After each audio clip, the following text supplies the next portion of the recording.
میں دیگر شہداء اور انبیاء کے ساتھ ایک دفعہ پھر آراف کی بلندی پر کھڑا تھا۔ اس بلند مقام سے میدان حشر بالکل صاف نظر آ رہا تھا۔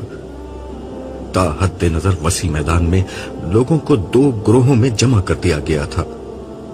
میدان کے داہنے ہاتھ پر تا حد نظر لوگوں کی صفیں در صفیں بنی ہوئی تھیں۔ یہ اہل جنت تھے۔ ان کے چہرے روشن، آنکھوں میں چمک اور لبوں پر مسکراہٹ تھی۔ ان کے لباس بہترین، ان کے دل خوشی سے سرشار اور ان کی روحیں شکر گزار کے احساس میں ڈوبی ہوئی تھیں۔ یہ داہنے ہاتھ والے تھے۔ ان داہنے ہاتھ والوں کی خوش بختی کا کیا کہنا۔ میدان کے بائیں طرف لوگ ایک ہجوم کی شکل میں گھٹنوں کے بل بیٹھے تھے۔ ان کے ہاتھ پیچھے کر کے باندھے گئے تھے اور جہنم کا نظارہ ان کے سامنے تھا۔ یہ اہل جہنم تھے جن کے لیے ابدی خسارے کا فیصلہ سنایا جا چکا تھا۔ وہ منتظر تھے کہ کب وہ اپنے فیصلہ کن انجام سے دوچار ہوتے ہیں۔ ان کے چہرے اترے ہوئے تھے، آنکھیں بجھی ہوئی تھیں، پیشانی ارقالود اور گردن جھکی ہوئی تھی۔ ان کی رنگت سیاہ پڑ چکی تھی، جسم پر گرد و غبار اٹی ہوئی تھی۔ یہ بائیں ہاتھ والے تھے۔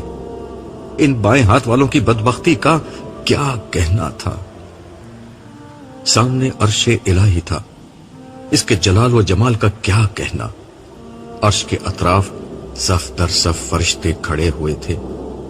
ان کے بیچ میں عرش سے متصل 8 انتہائی غیر معمولی فرشتے کھڑے ہوئے تھے۔ یہ حاملین عرش تھے۔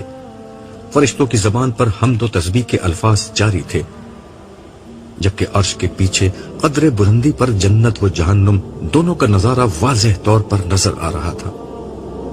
داہنی طرف جنت تھی، جس سے اٹھنے والی خوشبوؤں نے حشر کے داہنے حصے کو مہکا رکھا تھا، اور وہاں سے بلند ہونے والے نغموں نے دلوں کے تاروں کو چھیڑ دیا تھا۔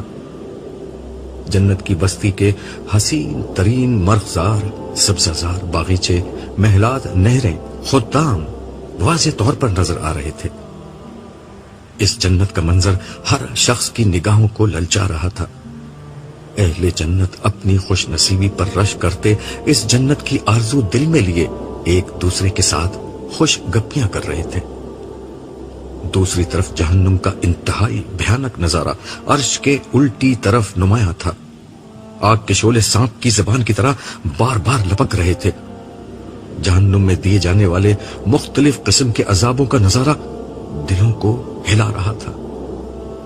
بدبو، غلاظت، آگ، زہریلے حشرات، وحشی جانور، کڑوے کسیلے پھل، کانٹے دار جھاڑ جھنکار، پیپ اور لہو کا کھانا، کھولتا ہوا پانی، ابلتے ہوئے تیل کی تلچھٹ، ان جیسے ان گنت عذاب اور سب سے بڑھ کر انتہائی بدہیبت اور خوفناک فرشتے جو ہاتھوں میں کوڑے، زنجیر توق اور ہتھوڑے لے کر اہل جہنم کا استقبال کرنے کے لیے موجود تھے۔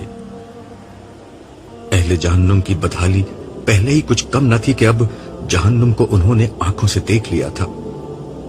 اس منظر نے ان کی ہمت کو آخری درجے میں توڑ ڈالا تھا۔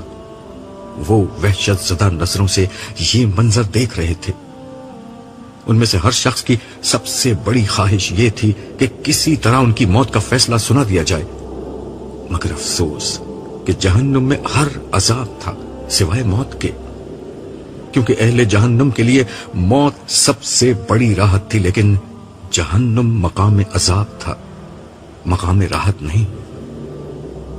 اہل جنت و اہل جہنم کے بیچ میں ایک شفاف پردہ تھا، جس سے دونوں ایک دوسرے کو دیکھ سکتے اور گفتگو کر سکتے تھے، مگر اس پردے کو عبور نہیں کر سکتے تھے۔ اہل جنت اہل جہنم سے پوچھتے کہ ہم نے تو اپنے رب کے وعدے کو سچا پایا، اور جو اس نے ہم سے کیا تھا، کیا تم نے بھی جہنم کے سارے وعدے سچے پائے جو اللہ تعالیٰ نے تم سے کیے تھے؟ ان اہل جہنم کے پاس جواب میں اعترافاً گردن جھکا دینے کے اور ہاں کہنے کے علاوہ کوئی اور چارہ ہی نہیں تھا۔ وہ بھوک اور پیاس سے بلک رہے تھے، اس لیے برابر میں اہل جنت کے سامنے میوے گوشت کی رکابیاں گردش کرتی اور انہیں جام نوش کرتے دیکھتے تو کہتے کہ یہ پانی اور دیگر غذائیں جو اللہ نے تمہیں دی ہیں کچھ ہمیں بھی کھانے کے لیے دے دو۔ جواب ملتا کہ یہ اللہ نے اہل جہنم پر حرام کر رکھی ہیں۔ ہم اوپر کھڑے یہ سب کچھ دیکھ اور سن رہے تھے، گرچہ ہمارے فیصلے کا اعلان ایک رسمی سی بات تھی، مگر نہ جانے کیوں میرا دل ڈر رہا تھا۔ میں اللہ تعالیٰ سے اس کی رحمت اور درگزر کا سوال کر رہا تھا۔ میں دعا کر رہا تھا کہ پروردگار ہمیں اہل جہنم کا ساتھی نہ بنا بلکہ اہل جنت میں داخل فرما۔ یہی دعا دوسرے لوگ کر رہے تھے۔ یہ میری کیفیت تھی، جبکہ بعض دیگر شہداء اس موقع پر شدت جذبات میں آگے بڑھے اور پکار کر اہل جنت کو مبارکباد دینے لگے۔ وہ کہہ رہے تھے کہ آپ پر خدا کی رحمت اور سلامتی ہو۔ اس موقع پر انبیاء آگے بڑھے اور اپنی قوم کے کافر سرداروں کو پہچان کر کہنے لگے، کہاں ہے آج تمہاری سرداری، تمہاری جمعیت اور تمہارا گھمنڈ؟ پھر وہ اہل جنت کی طرف اشارہ کر کے کہتے کہ کیا یہ وہی غریب لوگ ہیں جن کو تم حقیر سمجھتے اور خیال کرتے کہ ان کو اللہ کی رحمت سے کوئی حصہ نہ ملا ہے اور نہ ملے گا؟ دیکھ لو آج وہ کس اعلی مقام پر ہیں۔ اسی اثنا میں اعلان ہوا کہ ہمارے انبیاء اور شہداء کا نامہ اعمال انہیں دیا جائے۔ میری توقع کے برخلاف اس موقع پر کوئی حساب کتاب یا پیشی نہیں ہوئی، صرف یہ ہوا کہ ہر شخص کو آگے سامنے کی طرف بلایا جاتا جہاں ہر جنتی اور جہنمی اسے دیکھ سکتا تھا۔ وہ شخص اپنے ساتھ موجود فرشتوں کے ہمراہ چلتا ہوا آگے آتا۔ فرشتے انتہائی اکرام کے ساتھ اسے عرش کے سامنے لے جاتے، جہاں زندگی میں اس کے کارناموں اور آخرت میں اس کی کامیابی کا اعلان کیا جاتا۔ جس وقت کوئی پیش ہوتا، اس کے سامنے کے سارے حالات، اس کے مخاطبین کی تفصیلات، لوگوں کا رد عمل اور اس کی جد و جہد، ہر چیز کو تفصیل سے بیان کیا جاتا۔ سامعین یہ سب سنتے اور اسے داد دیتے۔ آخر میں جب اس کی کامیابی اور سرفرازی کا اعلان ہوتا تو مرحبا اور ماشاءاللہ کے نعروں سے فضا گونج اٹھتی۔ بعض اہل جنت تالیاں بجاتے، بعض اٹھ کر رقص کرنے لگتے اور بعض سیٹیاں اور چیخیں مار کر اپنی خوشی کا اظہار کرتے۔ جب میرا نام پکارا گیا تو ساتھ کھڑے ہوئے سارے لوگوں نے مبارکباد دی۔ میں صالح اور امسائل کے ہمراہ کنارے پر پہنچا جہاں سے میدان میں کھڑے سارے لوگ مجھے دیکھ سکتے تھے۔ امسائل نے میرا نامہ اعمال اٹھا رکھا تھا، جبکہ صالح میرے آگے آگے چل رہا تھا۔ وہاں پہنچ کر میں سر جھکا کر کھڑا ہو گیا۔ آواز آئی، عبداللہ سر جھکانے کا وقت گزر گیا، اب سر اٹھاؤ، لوگ تمہیں دیکھنا چاہتے ہیں۔ میں نے سر اٹھایا اس طرح کہ میری آنکھوں میں شکر گزاری کے آنسو اور میرے ہونٹوں پر کامیابی کی مسکراہٹ تھی۔ صالح اور امسائل نے بارگاہی سے اذن پا کر میری داستان حیات کی تفصیلات بیان کرنا شروع کی۔ میں نے میدان کی طرف نظر دوڑائی تو دیکھا کہ میرے خاندان والے، دوست احباب، میرے ساتھ دینے والے بندگان خدا، میری دعوت پر لبیک کہنے والے اہل ایمان، توحید و آخرت کی منادی کو سن کر توبہ کرنے والے مسلمان مرد و عورت، سب مجھے دیکھ کر ہاتھ ہلا رہے تھے۔ میں بھی جواب میں ہاتھ ہلانے لگا، مگر میری نظر نائمہ کو تلاش کر رہی تھی۔ وہ اپنے بچوں کے درمیان کھڑی ہوئی تھی، اس کی آنکھوں میں آنسو تھے مگر وہ بھی مسکرا رہی تھی۔ اسے جب محسوس ہوا کہ میں اسے دیکھ رہا ہوں تو اس نے شرما کر نظر جھکا دی۔ لیلا اس کے برابر میں کھڑی تھی، وہ سب سے زیادہ جوش میں تھی اور اپنی کرسی پر چڑھی تالیاں بجا رہی تھی، جبکہ عارفہ اور عالیہ، انور اور جمشید بھی اپنی نشستوں پر کھڑے پرجوش انداز میں ہاتھ ہلا رہے تھے۔ میں نے جائزہ لینے کے لیے نظریں میدان کے بائیں طرف پھیری۔ یہاں ایک دوسرا ہی منظر تھا، شرمندگی، رسوائی، پچھتاوے، اندیشے، ذلت، محرومی، مایوسی، پریشانی، اذیت، مصیبت، ملامت، ندامت اور حسرت کی ایک نہ ختم ہونے والی سیاہ رات تھی جو اہل جہنم کے حال پر چھائی ہوئی تھی۔ اگر آسمان میں گویائی کی طاقت ہوتی تو وہ آخرت میں ناکام ہو جانے والوں کی بدبختی پر مرثیہ کہتا۔ اگر زمین میں بیان کی قوت ہوتی تو وہ اہل جہنم کے حال پر نوحہ پڑتی۔ اگر الفاظ کی زبان ہوتی تو وہ پکار اٹھتے کہ وہ الٹے ہاتھ والوں کی بدبختی کے اظہار سے خود کو عاجز پاتے ہیں۔ میرا دل چاہا کہ میں کسی طرح وقت کا پہیہ الٹا گھما کر پرانی دنیا میں لوٹ جاؤں اور یہ منظر دنیا والوں کو دکھا سکوں۔ میں چیخ چیخ کر انہیں بتاؤں کہ محنت کرنے والوں، ایک دوسرے سے مقابلہ کرنے والوں، مال و اسباب کی ریس لگانے والوں، مقابلہ کرنا ہے تو اس دن کی سرفرازی کے لیے کرو، ریس لگانی ہے تو جنت کے حصول کے لیے لگاؤ، منصوبے بنانے ہیں تو جہنم سے بچنے کے منصوبے بناؤ۔ پلاٹ، دکان، مکان، بنگلے، سٹیٹس، کیریئر، گاڑی، زیور اور لباس فاخرہ میں ایک دوسرے کو پیچھے چھوڑنے والوں، دنیا کے ملنے پر ہنسنے اور اس کی محرومی پر رونے والوں، ہنسنا ہے تو جنت کی امید پر ہنسو اور رونا ہے تو جہنم کے اندیشے پر رویا کرو، مرنا ہے تو اس دن کے لیے مرو جب زندگی شروع ہوگی کبھی نہ ختم ہونے کے لیے۔ میری آنکھوں سے بہنے والے آنسوؤں کی لڑی اور تیز ہو گئی۔ اس دفعہ یہ آنسو خوشی کے نہیں تھے، اس احساس کے ساتھ کہ شاید میں تھوڑی سی محنت اور کرتا تو مزید لوگوں تک میری بات پہنچ جاتی اور کتنے ہی لوگ جہنم میں جانے سے بچ جاتے۔ میرے دل میں تڑپ کر احساس پیدا ہوا، کاش ایک موقع اور مل جائے، کاش کسی طرح گزرا ہوا وقت پھر لوٹ آئے تاکہ میں ایک ایک شخص کو جھنجھوڑ کر اس دن کے بارے میں خبردار کر سکوں۔ میرے دل کی گہرائیوں سے تڑپ کر ایک آہ نکلی۔ میں نے بڑی بے بسی سے نظر اٹھا کر عرش کی طرف دیکھا۔ وہاں ہمیشہ کی طرح رخ انور پر جلال کا پردہ تھا، حسن بے پرواہ کی ادائے بے نیازی تھی اور جمال و کمال کی رضا شان و ذوالجلال کے شانائے اقدس پر پڑی تھی۔ مجھ بندہ عاجز کی نظر ذات قدیم الاحسان کی قبائے صفات میں پوشیدہ ان قدموں پر آ کر ٹھہر گئی جہاں سے میں کبھی نامراد نہیں لوٹا تھا۔ اس حقیر فقیر بندے پر تفسیر کی ساری پہنچ انہی قدموں تک تھی۔ کل جہاں سے بے نیاز شہنشاہ ذوالجلال کے لیے اس بات کی کوئی اہمیت تھی تب بھی، اور اس کی کوئی اہمیت نہیں تھی تب بھی۔ یہی میرا کل اثاثہ تھا، یہی میری کل پہنچ تھی۔ دل کو کچھ قرار ہوا تو میری نظر دوبارہ اہل جہنم کی طرف پھر گئی۔ ان میں سے بہت سے لوگ ایسے تھے جنہیں میں جانتا تھا، ان کی تعداد بہت زیادہ تھی۔ یہ آپس میں گھس پل کر تنگی میں دو زانوں غلامانہ بیٹھے ہوئے تھے۔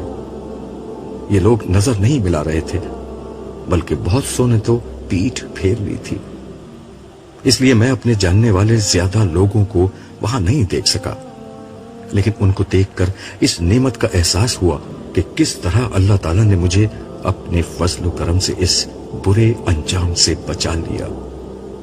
مجھے محسوس ہوا کہ جنت کی ان گنت نعمتوں میں سے دو سب سے بڑی نعمتیں شاید یہ ہیں کہ انسان کو جہنم سے بچا لیا جائے گا، اور دوسرا اسے بڑی عزت کے ساتھ جنت میں لے جایا جائے گا۔ زیادہ دیر نہ گزری تھی کہ ایک ایک کر کے آراف پر کھڑے سارے لوگ نمٹ گئے۔ اب فیصلہ سنانے کے لیے کچھ بھی نہیں رہا تھا، مگر شاید ابھی کچھ ہونا باقی تھا۔ سب اپنی جگہ کھڑے تھے کہ میدان حشر میں ایک جانور کو لایا گیا۔ یہ جانور بہت موٹا تازہ تھا، جس کے گلے میں رسی پڑی ہوئی تھی، اور فرشتے اسے کھینچتے ہوئے عرش کے سامنے لے جا رہے تھے۔ صالح نے میرے کان میں سرگوشی کرتے ہوئے کہا، یہ موت ہے جس کے خاتمے کے لیے اسے لایا گیا ہے۔ عرش سے اعلان ہوا کہ آج موت کو موت دی جا رہی ہے۔ اب کسی جنتی کو موت آئے گی نہ کسی جہنمی کو۔ اس کے ساتھ ہی فرشتوں نے اس جانور کو لٹایا اور اسے ذبح کر دیا۔ اہل جنت نے اللہ تعالیٰ کی حمد و ثنا کے ساتھ اس بات کا خیر مقدم کیا، جبکہ اہل جہنم میں صف ماتم بچ گئی۔ ان کے دل میں امید کی کوئی شمع اگر روشن تھی تو وہ بھی موت کی موت کے ساتھ اپنی موت آپ مر گئی۔ عرش سے صدا آئی کہ اہل جہنم کو گروہ در گروہ ان کے انجام تک پہنچایا جائے۔ فرشتے تیزی کے ساتھ حرکت میں آ گئے. حشر کے بائیں کنارے پر ایک زبردست ہلچل مچ گئی. چیخ و پکار اور آہ و فغاں کے درمیان فرشتے پکڑ پکڑ کر مجرموں اور نافرمانوں کا ایک جتھا بناتے اور انہیں جہنم کی سمت ہانک دیتے. ہر گروہ جہنم کے دروازے پر پہنچتا، جہاں جہنم کے دروغہ مالک ان کا استقبال کرتے اور ان کے اعمال کے مطابق جہنم کے 7 دروازوں میں سے کسی ایک دروازے کو کھول کر انہیں اس میں داخل کر دیتے. اس دوران میں وقفے وقفے سے عرش کی سمت سے جہنم کو مخاطب کر کے پوچھا جاتا، کیا تو بھر گئی؟ وہ غضبناک آواز میں عرض کرتی، پروردگار، کیا اور لوگ بھی ہیں؟ انہیں بھی بھیج دیجیے. یہ سن کر حشر میں ایک آہ و بکا بلند ہو جاتی. رہ جانے والے مجرموں پر فرشتے دوبارہ جھپٹ پڑتے اور انہیں ان کی آخری منزل تک پہنچا دیتے. یوں تھوڑی ہی دیر میں سارے مجرم اپنے انجام تک جا پہنچے. اس کے بعد عرش سے صدا بلند ہوئی، اہل جنت کو ان کی منزل تک پہنچا دیا جائے. جب یہ حکم صادر ہوا تو میں نے دیکھا کہ کچھ لوگ ابھی تک الٹی سمت میں موجود تھے. میں نے صالح سے پوچھا، یہ کون لوگ ہیں؟ ان کو جہنم میں کیوں نہیں پھینکا جا رہا؟ اس نے جواب دیا، یہ منافقین ہیں. یہ جہنم کے سب سے نچلے درجے میں ہوں گے. یہ دنیا میں اللہ کو دھوکہ دیتے تھے. آج ان کو نہ صرف بدترین عذاب ملے گا بلکہ ان کی دھوکہ دہی کی پاداش میں ان کا انجام ایک دھوکے سے شروع ہوگا. دھوکہ؟ کیا مطلب؟ اس نے کہا، یہ لوگ بظاہر یہ سمجھتے ہیں کہ ان کو جہنم میں نہیں پھینکا گیا اور اہل جنت کے جنت میں داخلے کا حکم ہو گیا ہے، تو شاید انہیں بھی ظاہری ایمان کی بنا پر چھوڑا جا رہا ہے. مگر یہ ان کی غلط فہمی ہے جو جلد ہی دور ہو جائے گی. اسی لمحے میرے کانوں میں الحمدللہ رب العالمین کے نغمے کی انتہائی دلکش صدا آنا شروع ہو گئی. یہ حاملین عرش اور دوسرے فرشتے تھے جنہوں نے اپنی خوبصورت آواز میں نغمہ شکر گانا شروع کیا تھا. صالح نے مجھے بتایا، یہ حشر کے دن کے خاتمے کا اعلان ہے. اس کے ساتھ ہی میدان حشر میں تاریکی پھیلنا شروع ہو گئی، سوائے عرش کے، اور کہیں روشنی باقی نہیں رہی. میں کچھ بھی دیکھنے کے قابل نہیں رہ گیا تھا. میں نے گھبرا کر صالح سے پوچھا، یہ کیا ہو رہا ہے؟ اندھیرا، اس نے مختصر جواب دیا. بھائی، یہ تو مجھے بھی معلوم ہے، مگر ایسا کیوں ہو رہا ہے؟ یہ اس لیے ہو رہا ہے کہ اس اندھیرے کو عبور کر کے جنت تک صرف وہی لوگ پہنچیں گے جن کے پاس اپنے ایمان اور اعمال کی روشنی ہوگی. یہ کہہ کر اس نے میرے ہاتھ میں میرا نامہ اعمال تھما دیا.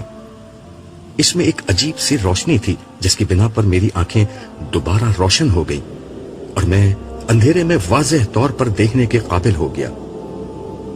ہر شخص کو اس کا نامہ اعمال دے دیا گیا ہے اور یہی نامہ اعمال اب میدان حشر کی سیاہ رات میں روشنی بن چکا ہے. اب سوائے منافقین کے ہر شخص کے پاس روشنی ہے. صالح نے میری معلومات میں اضافہ کرتے ہوئے بتایا. اب کیا ہوگا؟ میں نے دریافت کیا. اب یہاں سے ہم لوگ نیچے جائیں گے. تمام امتیں اپنے انبیاء کی قیادت میں جنت کی طرف روانہ ہوں گی. جنت کا راستہ کس طرف ہے؟ میں نے سوال کیا. عرش کے بالکل قریب ہے.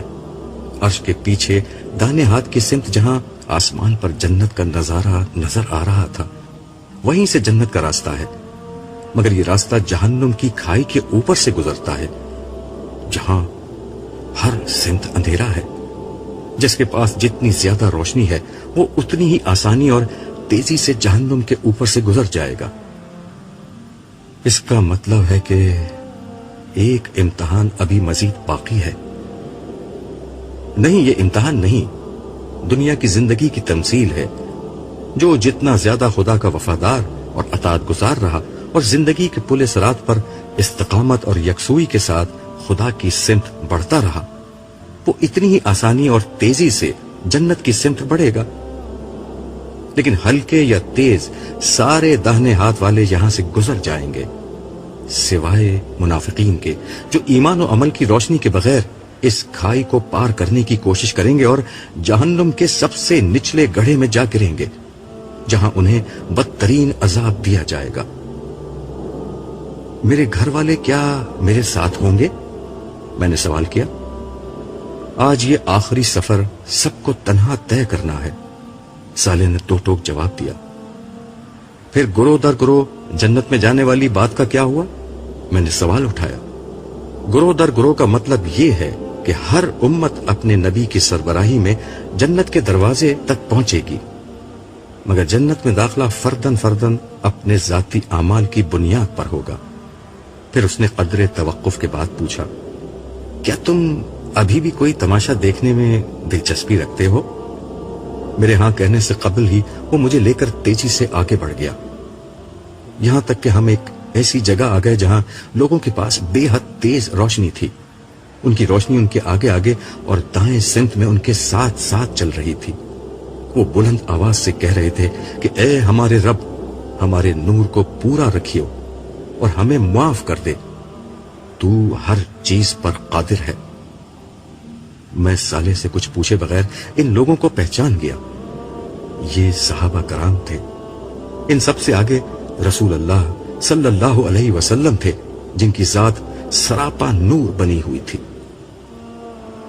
میں ان لوگوں کی پیروی میں انہی کے الفاظ دہرانے لگا۔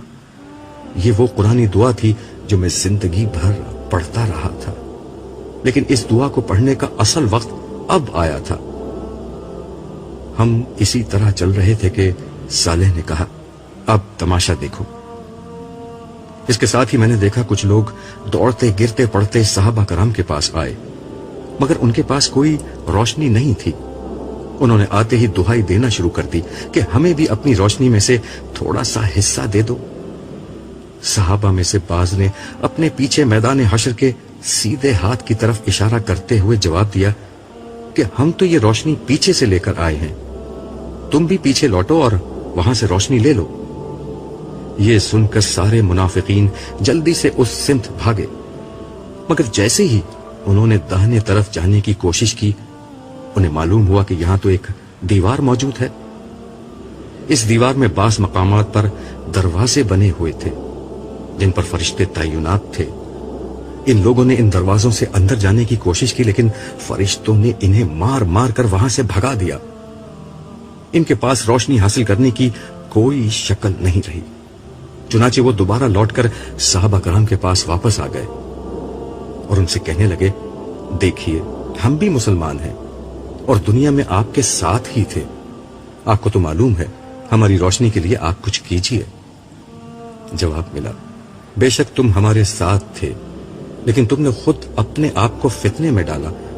تم اس دن کے بارے میں شک میں رہے اور تمہارا اصل مقصود دنیا کی زندگی ہی تھی۔ تم نے شیطان کی پیروی کی اور اس نے تمہیں دھوکے میں ڈالے رکھا، سو نہ آج تم کچھ دے دلا کر چھوٹ سکتے ہو، نہ کوئی کافر۔ یہ سن کر منافقین کو یقین ہو گیا کہ ان کا انجام بھی کفار سے مختلف نہ ہوگا۔ پیچھے جانے میں انہیں نقصان محسوس ہوا، چنانچہ انہوں نے اندھیرے ہی میں راستہ پار کرنے کی کوشش کی، مگر روشنی کے بغیر اس کوشش کا نتیجہ جہنم کی کھائی تھا۔ چنانچہ ایک ایک کر کے سارے منافقین چیختے چلاتے ہوئے جہنم میں جا گرے، جہاں نیچے عذاب کے فرشتے ان کا انتظار کر رہے تھے۔ ہم یہ سارا منظر دیکھتے ہوئے اور بلند آواز سے یہ دعا پڑھتے ہوئے عرش کی سمت بڑھتے رہے، اے ہمارے رب، ہمارے نور کو بجھنے نہ دے اور منافقین کے انجام سے ہمیں بچاتے ہوئے ہماری بخشش فرما، بے شک تو ہر چیز پر قادر ہے۔